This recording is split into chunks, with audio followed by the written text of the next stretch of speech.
तो वापस से हम लोग आ गए हैं अगले दिन। कल जो स्टूडेंट स्प्लेंडर कर रहे थे, ये आज हमारा पल्सर पे आ गए हैं। तो स्प्लेंडर कल हो रही थी, कल का वीडियो आपने देखा था। कल वीडियो में स्प्लेंडर पूरी खोल रखी थी स्टूडेंट्स ने, और A to Z इसका काम सीखा था। CDI में क्या होता है, पिकअप कॉइल से करंट कैसे आता है, अंदर कैसे जाता है CDI में, HT में कैसे जाता है, स्पार्क प्लग में कैसे जाता है, चार्जर में कैसे जाता है, हॉर्न कैसे काम करता है, ये तो सीखी थी वायरिंग। इससे पहले क्या सीखा था, इंजन रिपेयर कैसे होता है। आप हमारे पुराने वीडियोस देखेंगे, आपको ये पूरा इंजन खुलता हुआ हर गाड़ी का दिखेगा, चाहे वो रॉयल इनफील्ड हो, चाहे पल्सर हो, चाहे स्प्लेंडर हो, चाहे एक्टिवा हो, FZ हो, चाहे अपाचे हो, और अभी जो चल रहा है वो पल्सर का चल रहा है। हजारों स्टूडेंट आए, निकल गए, लेकिन जो नए हमारे जो व्यूअर्स हैं, नए जो हमारे वीडियो को देख रहे हैं, उनके लिए हम लोग यहाँ पर डेली वीडियो लाने की कोशिश करते हैं। क्योंकि ऐसा नहीं है कि हम लोग सिर्फ बनावटी वीडियो बना रहे हैं, दिखावटी वीडियो। जो यहाँ पर होता है उसको हम लोग आपको दिखाते हैं। अब आपको जज करना है कि ऐसा ट्रेनिंग सेंटर पूरे इंडिया में कहीं है और नहीं है, तो आप आ सकते हैं। बाइक्स आप यहाँ पर सारी देख सकते हैं। रॉयल इनफील्ड है, R15 है, पल्सर है, स्प्लेंडर है, एक्टिवा है, FZ है, अपाचे है। वहाँ पर इलेक्ट्रिक व्हीकल्स, और वहाँ पर भी इंजन का काम अभी चल रहा है। यहाँ पर बात करें तो एक पल्सर यहाँ पर है, एक पल्सर अभी ये लोग लग रहे हैं, ये KTM है, वहाँ पर पल्सर NS है।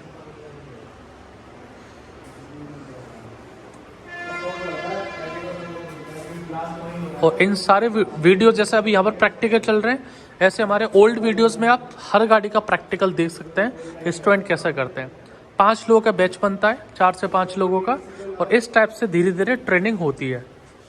होली का टाइम चल रहा है, बच्चे अभी सब घर गए हुए हैं, ट्रेनर भी घर हैं, लेकिन फिर भी एक सर हैं जो यहाँ पर बेसिक अभी इनको समझा रहे हैं। इंजन जो है उसकी ट्रेनिंग अलग बैच कर रहा है, ये जब तक वायरिंग को समझ रहे हैं। ये मल्टीमीटर है, स्पेशली ये वायरिंग टेस्ट करने के लिए आता है।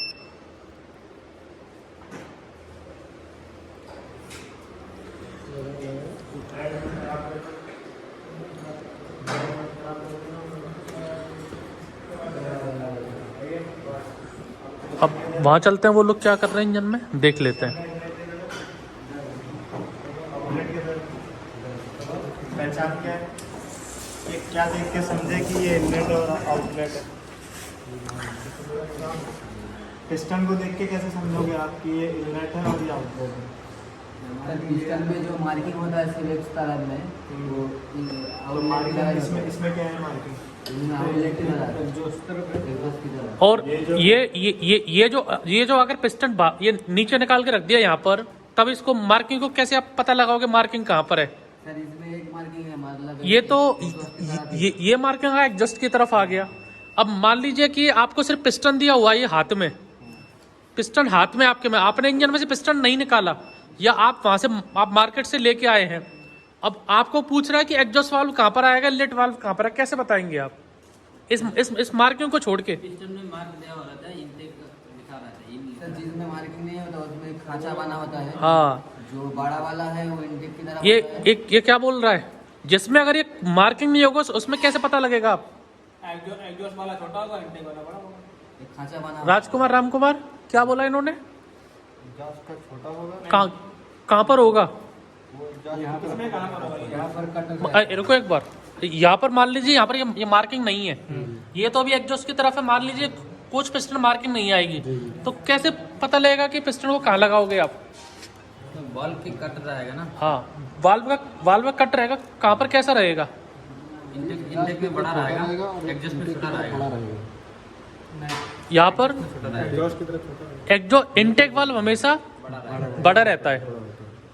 इसमें जो चाँद की तरफ सेव आएगा, इधर में बड़ा इंटेक होगा, वाल्व इधर में इंटेक वाल्व हमेशा बड़ा क्यों रहता है। खींचना होता है उसको सर, हवा और प्रेशर को खींचना होता है, इसलिए उसको थोड़ा। तो फिर हमको धुआं भी तो बाहर निकालना है, धुएं वाले को तो हम लोग बड़ा कर सकते हैं। धुएं को अंदर से बाहर को ढकेलना होता है, उसके हाँ। लिए बाहर की जगह खाली होती है, हाँ। और इसको बाहर से अंदर की तरफ खींचना होता है। राम कुमार क्या बोल रहे हैं भाई साहब, समझ में नहीं आ रहा, आप समझाओ मेरे को। इनटेक वाल्व बड़ा क्यों होता है? इसलिए सर एयर और पेट्रोल मिक्सर ज़्यादा आता, हमारे जलने के बाद थोड़ा धुआं रहता है, इसीलिए इसको छोटा दे दिया। ये तो अपने आप बना दी तुमने कहानी। धुएं को निकालने के लिए आप हमारे घर में चूल्हा होता है, गांव में चूल्हे में लकड़ी जल रही है, आग जल रही है अपने चूल्हे में। अब उसमें लेडीज क्या करते हैं, फूकने से फूक मारते हैं। टेक्निकली क्या बोलेंगे, आप उसमें ऑक्सीजन दे रहे हो। लकड़ी उतनी थी लेकिन आपसे सिर्फ क्या मारा, फूकना मारा, तो आग बढ़ी कि नहीं बढ़ी? दूसरा एग्जांपल समझो, आप अभी ये बात कर रहे हो आप मुझसे, आप सांस कहां से ले रहे हो? नाक से। सब लोग नाक से ले रहे हो। अब जब हम भागेंगे तो सांस कहां से लेंगे हम लोग? क्यों? मुंह से क्यों लेंगे? क्योंकि मुंह का साइज होल है वो बड़ा है, ज्यादा एयर चाहिए हमारे फेफड़ों के लिए। इसी टाइप से जो ये बाइक्स आती है, इसमें जो आग लगेगी, जितना ज्यादा एयर अंदर आएगी आराम से, उतना ज्यादा इसमें ब्लास्ट अच्छा होगा, पावर अच्छी आएगी। पल्सर में आता है DTSI। DTSI मतलब डुअल टोन, वो जो डिजिटल भी बोलते हैं उसको, डुअल भी बोल सकते हैं, मतलब मिस्त्री भाषा में डुअल ही बोलते हैं, डिजिटल टेक्निकल उसका वर्ड डिजिटल ही होता है, digital twin spark plug DTSI। लेकिन उसको डिजिटल लेवल को मिस्त्री भाषा में सिंपल में डुअल टोन ही बोल सकते हैं। डुअल मतलब दो स्पार्क प्लग, मतलब चीजें एक ही है, वो डिजिटल इंग्लिश में हिंदी में है। ऐसी कौन सी गाड़ी है जिसमें एक ही पिस्टन सिलेंडर में 3 स्पार्क प्लग है? एक स्पार्क प्लग, एक पिस्टन सिलेंडर में 3 स्पार्क प्लग आता है। इंडिया में ही आती है वो गाड़ी। और वो गाड़ी बजाज की आती है। अब एक पिस्टन सिलेंडर है, इसमें तो बाकी गाड़ियों में तो स्प्लेंडर वगैरह में एक स्पार्क प्लग लग रहा है, इसमें 2 लग रहे हैं। ऐसी कौन सी गाड़ी है जो इंडिया में चलती है और शायद यहां पर भी खड़ी है सर? खड़ी है हमारे पास भी, हमारे पास ही खड़ी है वो गाड़ी, इसी सेंटर में है, इसी जगह पे है, जिसमें एक पिस्टन सिलेंडर में कितने स्पार्क प्लग आते हैं कंपनी से? 3 स्पार्क प्लग। तो ये 200 होगा। ये जो अपनी NSRS आती है, इनमें 3 आते हैं। भाई इसमें क्या होता था कि पल्सर और अपाचे जो कंपनी बनाती है, इनको इसलिए बनाती है कि हमको ये गाड़ी किस लिए चाहिए? पिकअप के लिए, पावर के लिए, स्टंट दिखाने के लिए, भगाने के लिए, गर्लफ्रेंड को घुमाने के लिए। क्या माफी दल? अब नॉर्मल बाइक आपको चलानी होगी, स्प्लेंडर लिया, लेकिन इसको लिया पावर के लिए। लेकिन पावर के संग संग एवरेज भी तो चाहिए। पावर किससे मिलती है? पेट्रोल जितना जाएगा, सिर्फ हवा में तो आग लग नहीं सकती है भाई। आप हवा को एक लिमिट तक ही तो आप बढ़ा सकते हैं। अब कार्बोरेटर होता है, वो एयर फ्यूल भेजता है, इसमें 16:1। कितना?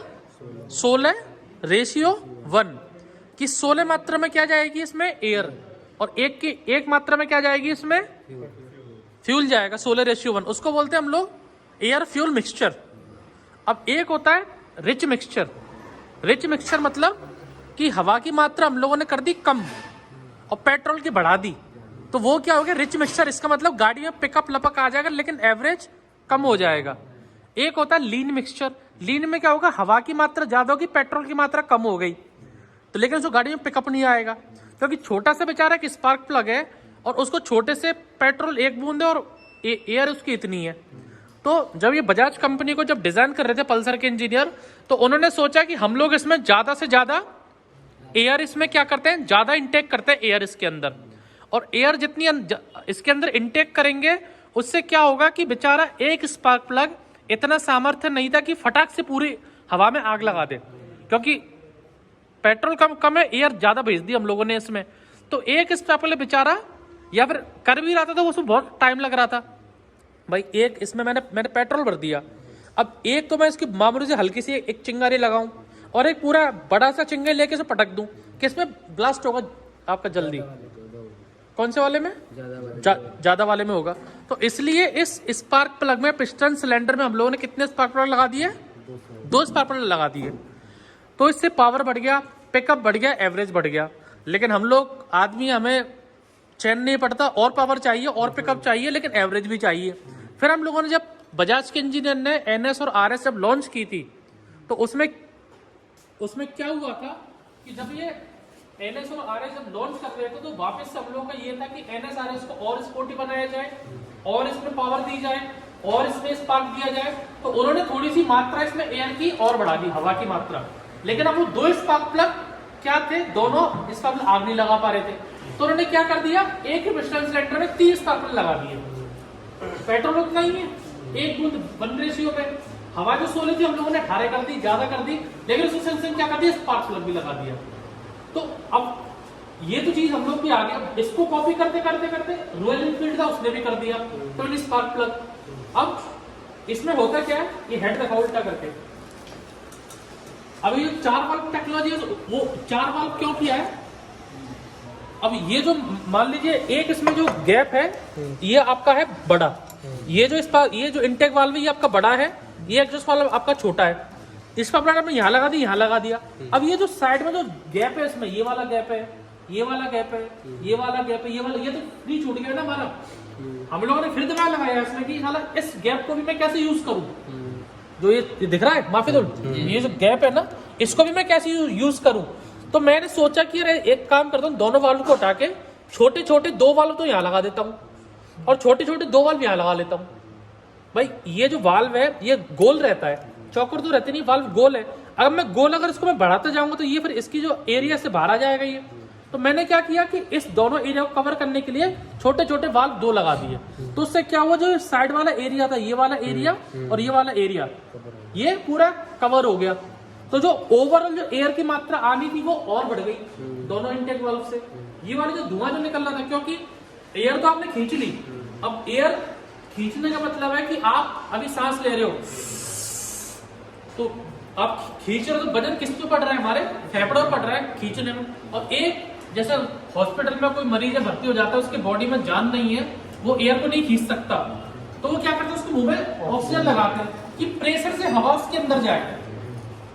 देखा आईसीयू में मरीज के मुंह में लगा रहे हैं हम लोग, प्रेशर से ऑक्सीजन भेज रहे हैं। यही फिनोमेना कहाँ लगता है, हमारे टर्बोचार्जर में। टर्बोचार्जर क्या करता है, बाहर से हवा को खींच के इंजन में प्रेशर से भेजता है। तो मेरे जो फेफड़े हैं, वजन नहीं पड़ा। अगर इसमें इंटेक वाल्व में मान लीजिए कुछ भी इंटेक वाल्व प्रॉपर नहीं खुल पा रहा, कैम शाफ्ट की वो लोब से वो घिस गई, पूरा नहीं खुल पा रहा, तो इसको तो आग लगने के लिए तो आपको एयर चाहिए। तो पिस्टन जितना वैक्यूम क्रिएट कर रहा है, वजन किस पे पड़ रहा है, लोड किस पे आ रहा है, इंजन के ऊपर ही आ रहा है लोड। भाई हवा तो इंजन ही खींच रहा है, पिस्टन नहीं ऊपर से नीचे। डॉक्टर की सिरिंज है, वो पीछे कैसे, तभी तो आती है वो अपने बुढ़ियाती सिरिंज। तो जो सिरिंज को बाहर खींच रहे हैं, उसमें लोड तो आपको लगाना पड़ रहा है, ऐसे इंजन को आपको लोड आपको लगाना पड़ रहा है। तो टर्बोचार्जर क्या करता है, धुआं जो निकला, अब ये धुआं कौन निकालेगा, पिस्टन इसको धक्का देके निकाल रहा है। तो इसमें क्या था, इंटेक वाल्व छोटा था, लेकिन प्रेशर किसको लगाना पड़ रहा है, धुआं को बाहर निकालने के लिए पिस्टन को लगाना पड़ रहा है। तो भी इंजन को पावर अपनी देनी पड़ रही है। तो हवा खींचने के लिए पावर इंजन दे रहा है, और धुएं को बाहर फेंकने के लिए भी पावर ये अपनी दे रहा है। तो हम लोगों ने क्या कर दिया, 2 इंटेक लगा दिए, 2 एग्जॉस्ट लगा दिए, तो फ्रीली हवा अंदर आई और फ्रीली हवा बाहर जा रही है। अब टर्बोचार्जर लगाते वही है जहां पर इंजन हमारा थोड़ा हैवी सीसी हो, 1000 सीसी से ऊपर हो, क्योंकि टर्बोचार्जर का जो धुएं को घुमाने के लिए उसकी फिन से टरबाइन ब्लेड है, उनको घुमाने के लिए किसका प्रेशर चाहिए, धुएं का प्रेशर। और जो टर्बोचार्जर घूमता है, चक्का घूम रहा है उसका पहिया, उसको भी तो प्रेशर चाहिए, वो धुएं का प्रेशर है। और 100 सीसी में 150 सीसी में टर्बोचार्जर लगा दूंगा मैं, तो प्रेशर तो इस पे आएगा पिस्टन पे, तो पिस्टन धुएं को फेंकेगा बाहर, प्रेशर लगाएगा टरबाइन पे, तब वो टरबाइन घूमेगी। वो टरबाइन किसको घुमाएगी, एयर कंप्रेसर को। जैसे वो साइकिल में रिक्शा वो साइकिल में रहता है एयर कंप्रेसर, उसमें मोटर लगी रहती है, मोटर का काम है कंप्रेसर को घुमाना। ऐसे टर्बोचार्जर में टरबाइन अलग होती है, टर्बोचार्जर अलग रहता है। तो हम वहीं लगाएंगे जहां पर हमको इंजन हमारा 1000 सीसी से ऊपर आ गया है, कार में आ गया, या फिर जो निंजा रहती है, हायाबुसा रहती है, उनमें टर्बोचार्जर आते हैं। तो टर्बोचार्जर कोई भूत नहीं है। टर्बोचार्जर मतलब कि बिना इंजन पे लोड दिए आप ज्यादा से ज्यादा मात्रा में एयर भेज पाए। जितना ज्यादा मात्रा में एयर बिना रुके जाएगी, उतना इंजन आपका बढ़िया ब्लास्ट करेगा, आग लगेगी। और जितना आसानी से धुआं आपका बाहर निकलेगा उतना फ्रेश एयर इसमें आएगी। रिंग जब वीक हो जाती है तो गाड़ी वाइट धुआं देना स्टार्ट कर देती है। जब रिंग वीक हो गई है तो साइड से अपना प्रेशर है, जो पेट्रोल और एयर में आग लगी है, वो साइड से यहाँ से लीक हो कहाँ पहुंच जाएंगी, पिस्टन चैम्बर में पहुंच जाएंगी। अब चैम्बर से धुआं निकलने का बाहर रास्ता नहीं है, तो होंडा की जो बाइक्स है उनमें तो जो टेपेड कवर के ऊपर पाइप लगा रहता है, क्योंकि जो गर्म गैस है, गर्म गैस कहाँ इकट्ठी होती है, हमारे ऊपर हमेशा याद रखो। गर्म जो गैस होती है ना वो ऊपर जाती है और ठंडी गैस हमेशा नीचे जाती है। हाँ, हल्की होती है, इसीलिए जो बलून रहता है, गुब्बारा रहता है या फिर आग को ऊपर जाता है, इसीलिए एसी ऊपर लगाते हैं कि कूलिंग जो है वो एसी ऊपर कर रहा है ना कि नीचे। तो जो ठंडी कूलिंग है वो तो नीचे बैठती है और गर्म हवा ऊपर आती है, इसलिए गर्म हवा के लिए एसी ऊपर लगाते हैं हम लोग ज्यादातर। जितना एसी ऊपर रहेगा उतना करेगा काम। तो इसमें दो चीजें, होंडा क्योंकि जापानी कंपनी है, एक्स्ट्रा दिमाग लगाता है, उन्होंने वो बैक कंप्रेसर पाइप बोलते हैं उसको, बैक कंप्रेसर। तो जो ऊपर जो यहाँ से जो ये रास्ता है आपका गैप, जहाँ से टाइमिंग चेन आ रही है, नीचे से ऊपर ये रास्ता हो गया, ये कहा था रास्ता ऊपर आ गया, तो ऑटोमेटिकली जो गैस भरी हुई थी वो ऑटोमेटिक उठ के बिना किसी फोर्स के कहां पर आके इकट्ठी हो जाती है, या ऊपर हो जाती है, वहां से धुआं निकल जाता है। अब जो इसमें ब्लास्ट होता है ना वो थोड़ा सा गर्म भी रहता है, थोड़ा सा पेट्रोल भी रहता है, थोड़ा सा एयर भी रहता है, तो हम लोग उसको रीसर्कुलेट कर लेते हैं। किसके थ्रू? ईजीआर के थ्रू। उसको क्या बोलते हैं? Exhaust gas recirculation. बहुत सारी जगह पे स्प्लेंडर में वो एग्जॉस्ट वाल्व से भी हो जाती है, बहुत जगह ऊपर से भी ले लेते हैं, वो आपकी चॉइस है। क्योंकि न्यू गाड़ी आएगी उसमें तो रिंग पिस्टन वीक नहीं होगा, धुआं उसमें आएगा नहीं ऊपर से, तो वो तो एग्जॉस्ट से हम लोग ले लेंगे रीसर्कुलेशन। इनमें क्या होता है कि अब जैसे इसमें ये पल्सर है, इसमें याद रखा है तो ये हर गाड़ी में आएगा। अगर ये नहीं रहेगा तो प्रेशर इकट्ठा होता है तो कहाँ इकट्ठा हो जाएगा? पूरे चैम्बर में। चैम्बर का ऑयल है, उसमें प्रेशर पड़ेगा, ऑयल सर्कुलेशन हो नहीं पाएगा और पार्ट पे दबाव पड़ जाएगा। भाई आप ट्रेन में चल रहे हो, अपना हाथ आप बाहर निकालो ऐसे करके, तो धक्का देके हाथ पीछे जाएगा, हाथ को ऐसे काट लो हाथ कट जाएगा। तो हवा में तो प्रेशर है, तो जो प्रेशर से जो चीजें इकट्ठी हो रही वो किसको ठोकर मारेंगे? नीचे पार्ट्स को, पार्ट को रोकेंगे घूमने से, इंजन वाइब्रेट करेगा वो, तो इसलिए वो बाहर निकालना है इससे एग्जॉस्ट से हमारा जरूरी है। दूसरा जो बहुत सारे पिस्टन में जो आता है ना कट आता है, एक तरफ बड़ा कट आता है, एक तरफ छोटा कट आता है, उससे आप पता कर सकते हैं। और कट भी देने का रीजन ये है कि ये तो इसमें जो वाल्व है, ये तो चलो इसमें अंदर वाल्व है, अब ये जो वाल्व जब यहाँ से ये खुलेगा तो ये वाला हिस्सा तो देखो कितना नीचे, इतना, और ये वाला जो वाल्व है ये कितना नीचे, सिर्फ इतना, समझ रहे हो? ये जो हिस्सा है वाल्व का ये तो इतना है अपना। अगर इस सरफेस से देखूं मैं, ये इसका सरफेस है, इसको देखो तो ये मेरा इतना है, यहां से देखूंगा तो सिर्फ इतना है। तो जब ये वाल्व खुलेगा तो ये वाला हिस्सा जब वाल्व कब खुलना स्टार्ट होगा? इनटेक पे स्टार्ट होगा, इनटेक में वाल्व खुलना है। और पिस्टन कहाँ रहता है? हमारा टीडीसी पर, टॉप डेड सेंटर पे। टीडीसी होता है टॉप डेड सेंटर। तो जब इनटेक वाल्व खुलेगा तो ये वाल्व, ये वाला कोना जो हिस्सा है ये टकराए नहीं पिस्टन से, तो इसको टकराने के लिए यहाँ पर क्या देते हैं? इसके लिए स्पेस देते हैं। और जो हमारा फ्लैट टाइप का जो रहता है, मतलब ये तो गोलाकार है, अंडाकार है, तो अंदर दब रहा है। बहुत सारी बाइक्स में ये थोड़ा सा कम रहता है, जैसे ये तो क्या 150 सीसी 180 सीसी है, बाकी 100 सीसी बाइक है उसमें इतना जगह चाहिए नहीं, उसमें कम रहता है, तो ये वाल्व क्या ज्यादा बाहर आते हैं। तो जो कम सीसी बाइक है उसमें ये वाल्व बाहर आएंगे।